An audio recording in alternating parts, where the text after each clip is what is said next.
ঢাকার কেরানীগঞ্জের পানগাঁও নৌ টার্মিনাল ২০১৩ সালে এর কার্যক্রম শুরু হলেও আজ পর্যন্ত লাভের মুখ দেখেনি সরকার।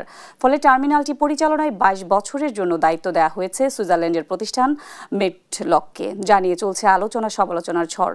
এদিকে চাকরি নিয়ে চরম উৎকণ্ঠায় দিন কাটাচ্ছে টার্মিনালে কর্মরত প্রায় ৪০০ শ্রমিকও। বিস্তারিত প্রতিবেদনে।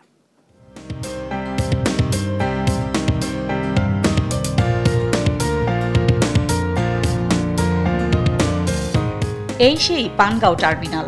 এই টার্মিনালে পণ্য বোঝাই শেষ জাহাজ ভিড়েছিল নভেম্বরের ১১ তারিখ। এরপর থেকে এখনও জাহাজের অপেক্ষায় এখানকার শ্রমিক, কর্মকর্তা, কর্মচারীরা।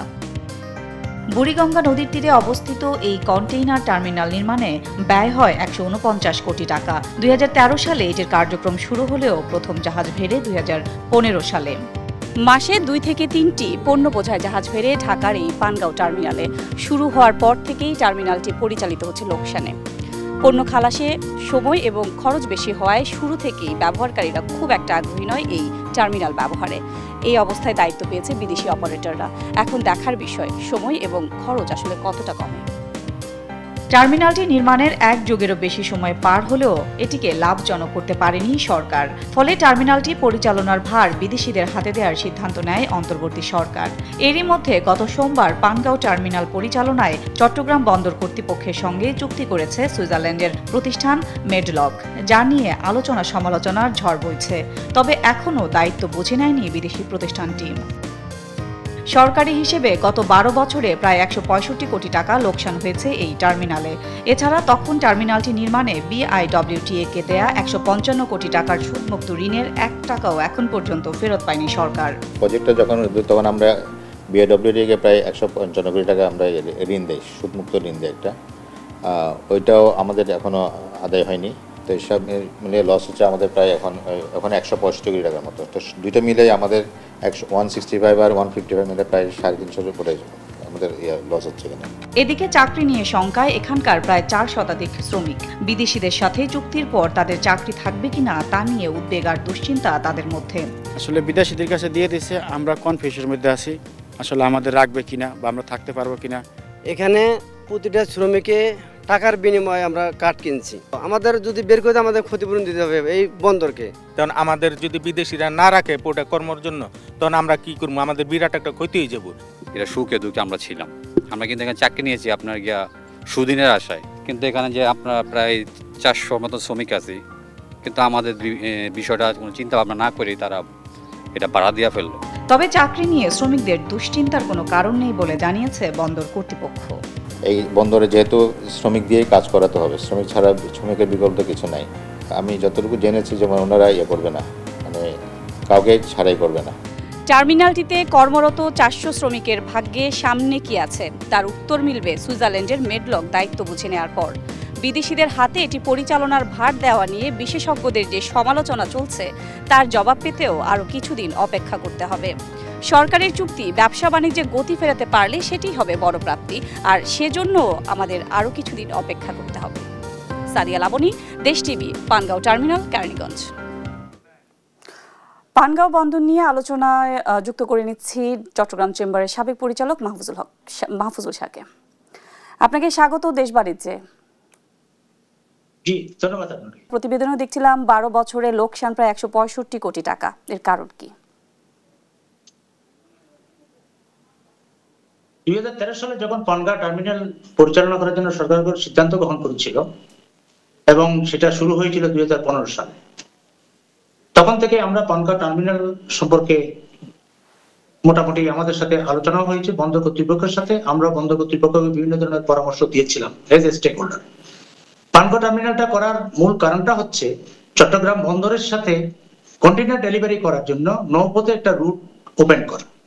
যেহেতু চট্টগ্রাম বন্দরে যে কন্টেইনারগুলি আসে তার 80% অলমোস্ট প্রয়োজন হয় ঢাকা এবং আশেপাশের যে শিল্পাঞ্চলগুলি আছে ওনাদের কাঁচামাল এবং অন্যান্য যে এক্সপোর্ট পণ্য আছে এগুলি পরিবহনের ক্ষেত্রে। বর্তমানে চট্টগ্রাম বন্দরের সাথে যে কন্টেইনারগুলি পরিবহন করা যোগাযোগ যেটা আছে ঢাকার সাথে এবং কন্টেইনার পরিবহনের জন্য ব্যবহৃত হয় রেলপথ এবং সড়কপথ। তো সুতরাং এই পানগাঁও টার্মিনালটা যখন করা হয়েছিল তখন নৌপথটাকে যেন ব্যবহার করতে পারি সেই উদ্দেশ্যে কিন্তু করা হয়েছিল। কিন্তু অত্যন্ত দুঃখের বিষয় হচ্ছে পানগাঁও টার্মিনাল যখন করা হচ্ছিল, তখন এটা কিভাবে ইউজ হবে, এটার ফিজিবিলিটি স্টাডি কি, এটার মাধ্যমে আমাদের ঢাকার আশেপাশে যে শিল্পাঞ্চলগুলি আছে ওনারা কিভাবে উপকৃত হবে, ওনারা কিভাবে ব্যবহার করবে, এই ধরনের কোনো ফিজিবিলিটি স্টাডি তখন ছিল না, যে কারণে কি গত 12 বছরে কোনো প্রফিট করতে পারেনি। জি, আমরা এই লোকসানের একটা টার্মিনালে সুইজারল্যান্ডের ম্যাডব্লগের মতো একটা প্রতিষ্ঠান কেন বিনিয়োগে আগ্রহ প্রকাশ করলো, এটাকে আসলেও স্বাভাবিক করা সম্ভব কিনা? এখন যে বিষয়টা এখানে গুরুত্বপূর্ণ, সুইস কোম্পানি ম্যাডলক টার্মিনাল পরিচালনা করার জন্য সরকারের সাথে চুক্তিবদ্ধ হয়েছে। আমরা যেটা মনে করছি, এটা অবশ্যই যে বিদেশি অপারেটর যারা ইনভেস্ট করতে যাচ্ছে ওদেরকে এইসব বিষয়গুলিকে এখানে খতিয়ে দেখতে হবে। আমাদের বক্তব্য হচ্ছে, আমাদের ঢাকার আশেপাশের যেই শিল্পাঞ্চলগুলি আছে, ঢাকার উত্তর পশ্চিম, ঢাকার উত্তর, ঢাকার পূর্ব পশ্চিম, তো এই যে এলাকাগুলি আছে এইখানে সাথে পানগাঁওর সাথে যে কানেক্টিভিটি সেটা কিরকম আছে সে বিষয়টা দেখা প্রথমে গুরুত্বপূর্ণ। সেখানে যদি শিল্পাঞ্চলগুলির সাথে যদি সহজ কানেক্টিভিটি না থাকে, তাহলে কোনো শিল্প মালিক শিল্পাঞ্চলগুলি যারা পরিচালনা করছে ওনারা কেউ ইন্টারেস্টেড হবে না পানগাঁওকে ইউজ করার জন্য। তা আমরা যেটা মনে করছি, ম্যাডলক যখন নিয়েছে ওরা এই বিষয়গুলি জানে, ওরা কি পদ্ধতি ব্যবহার করে, কিভাবে টোটাল ঢাকার আশেপাশে এবং দেশের পশ্চিমাঞ্চলের যে শিল্পাঞ্চলগুলি আছে ওগুলোর মাধ্যমে পানগাঁও টার্মিনাল দিয়ে কিভাবে আমাদের এই যে চট্টগ্রাম বন্দরের সাথে কানেক্টিভিটিটা রক্ষা করবে এবং প্রফিটেবল একটা বিজনেসে পরিণত হবে, সেটা ওরাই ঠিক করবে। তা আমরা যেটা মনে করছি, বিদেশি একটা কোম্পানি, বিশেষ করে সুইজারল্যান্ডের মতো একটা ইউরোপিয়ান একটা কোম্পানি আজকে এখানে ইন্টারেস্টেড হয়েছে, সেটা আমরা স্বাগত জানাচ্ছি এবং আমরা মনে করছি ওনারা যেন এখানে প্রফিট করে চট্টগ্রাম বন্দর যে ইনভেস্টমেন্টটা করেছিল সেটা যেন ফেরত দিতে পারে এবং আমাদের অর্থনীতিও যেন আরো গতি লাভ করে। বন্দরের জন্য যে দক্ষ জনশক্তি প্রয়োজন, সেখানে আমাদের দক্ষতার অভাব রয়েছে। আমরা প্রতিবেদনও দেখছিলাম, সরজমিনেও দেখতে গিয়ে যতটুকু বুঝলাম যে ওখানকার যারা শ্রমিক আছেন তারা চাকরি হারানোর একটা ভয় করছেন। আসলে আপনার কাছে কি মনে হয়? না, এই বিষয়টা একটা খুবই গুরুত্বপূর্ণ বিষয় আপনি উল্লেখ করেছেন। সেটা হচ্ছে, দেখুন, প্রত্যেকটা কাজে আমাদের এখানে অনেক শ্রমিক ভাই এখানে কাজ করছে দীর্ঘদিন থেকে।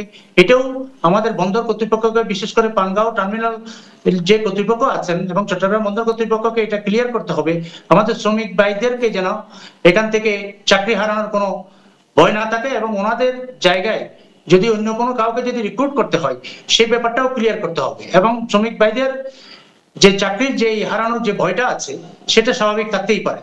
যেহেতু নতুন একটা কোম্পানি, ইউরোপিয়ান কোম্পানি এখানে এটা পরিচালনা করার ভার নিচ্ছে, তো সরকারকে আশ্বস্ত করতে হবে আমাদের শ্রমিক ভাইরা কিভাবে প্রোভাইড হবে, শ্রমিক ভাইদের ভবিষ্যৎ যে চাকরি যে ওরা করবে পানগাঁওর সাথে সেটা কিভাবে নির্ধারিত সেটা যেন চুক্তিতে থাকে। জি, বন্দরটা, এই টার্মিনালটা তো আমরা আসলে সেভাবে চালাতেই পারছিলাম না একেবারেই, কিন্তু প্রায় আমরা দেখেছি যে মাসে হয়তো বা 2 থেকে 3টা জাহাজ ভিড়ছে। সেখানে বিদেশি প্রতিষ্ঠানকে এটার দায়িত্ব দেওয়া হয়েছে, এটা নিয়ে এত সমালোচনা কেন হচ্ছে? আসলে আপনার কাছে কি মনে হয়?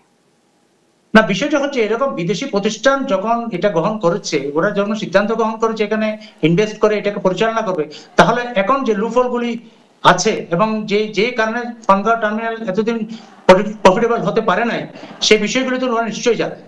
দেখি আমরা, আমাদেরকে অপেক্ষা করতে হবে ওনারা কি কি মেথড এখানে অ্যাপ্লাই করেন এটাকে প্রফিটেবল করার জন্য, এবং সাথে সাথে আমাদের যেই উদ্দেশ্যে পানগাঁও টার্মিনাল চট্টগ্রাম বন্দর কর্তৃপক্ষ বা তৎকালীন সরকার এটা সিদ্ধান্ত গ্রহণ করেছিল, সেই সিদ্ধান্তগুলো কিভাবে বাস্তবায়িত হবে এবং আমাদের অন্যান্য যে আমি যে বিষয়টা উল্লেখ করেছি, আমাদের ঢাকার আশেপাশের শিল্পাঞ্চলগুলি কিভাবে আরো বেশি করে পানগাঁও টার্মিনালকে ব্যবহার করতে পারবে, সেই ব্যাপারে ওনারা নিশ্চয়ই কোনো না কোনো উপায় বের করে আনবে এবং এই সমস্যাগুলো সমাধান করার জন্য একটা উদ্যোগ গ্রহণ করবে।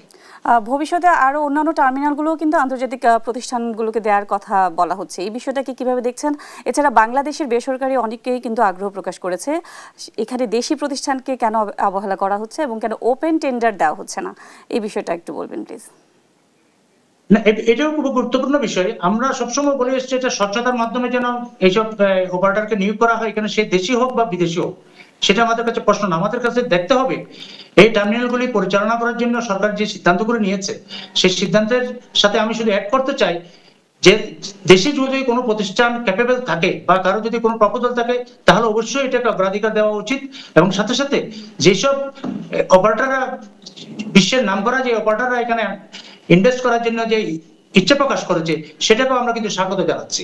এর মাধ্যমে বাংলাদেশে বিনিয়োগকারী যারা উন্মুখ হয়ে আছে আসার জন্য, বা সরকারের তরফ থেকে বিভিন্ন অনুদান ডিক্লেয়ার করা হচ্ছে, ইনভাইট করা হচ্ছে বাংলাদেশের বিনিয়োগের সুযোগগুলি গ্রহণ করার জন্য, ওনারা কিন্তু বিনিয়োগ করার আগে ওনারা দেখতে চায় এখানে পৃথিবীর অন্যান্য নাম করা কি কি কোম্পানিগুলো এখানে বিনিয়োগ করেছে।